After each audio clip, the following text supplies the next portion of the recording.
Hello, this is the 32nd lecture of the Semantic SEO course, and in this lecture we will look at the image URLs and the image alt tags that we have actually chosen. In this section you will realize that the image URLs that we are using and the image alt tags, most of the time actually they repeat each other, but inside the image URLs we don't use any of the stop words or unnecessary words like functional words like of or and or in, for instance. We usually use the most important terms inside this phrase template or the phrase sequence.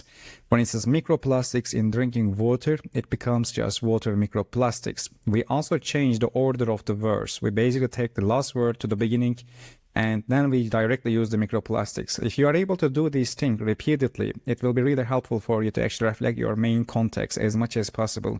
Because of phrases that can be generated from this and this, or from this, it will be different.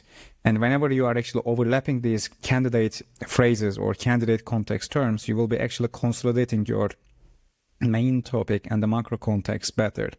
When you look at in this area, there are also some certain types of functional verbs that we don't skip. For instance, the word to. We don't skip it because it appears inside the queries and it is a context term that we will need to stay on. When you look at this area, you will see that we actually go a little bit, let's say, shorter, and we actually use our main web page URL words just from different breakdowns directly together. The headline images on your articles, they are really important. They have to be indexed. You can check whether an image actually has been indexed or not by using src search operator, and we will do it also together in the future lectures.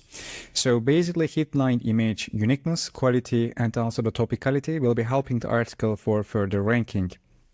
And when you look at the image alt tags or the other term concepts that we use in this area, basically it is between the specific H1 that we actually nearly have chosen. In this area, you will realize that, for instance, we have image alt tag directly in this area, and this is the direct section, and they are actually overlapping, because this was the most important topic, and I didn't want to dilute the context at all. So I directly focused on this specific phrase. Whenever you add extra phrases, since the combinations of phrases that can be generated, they will be changing, there will be an expansion. And here I have chosen the consolidation as much as possible. When you look at here, for instance, we mainly focus on the most important concept and we give a kind of, let's say, filtration or let's say clearance or further clarity. And in this area, you see the publication date and the publication frequency, and we will talk about that as well in the next lecture. Thank you.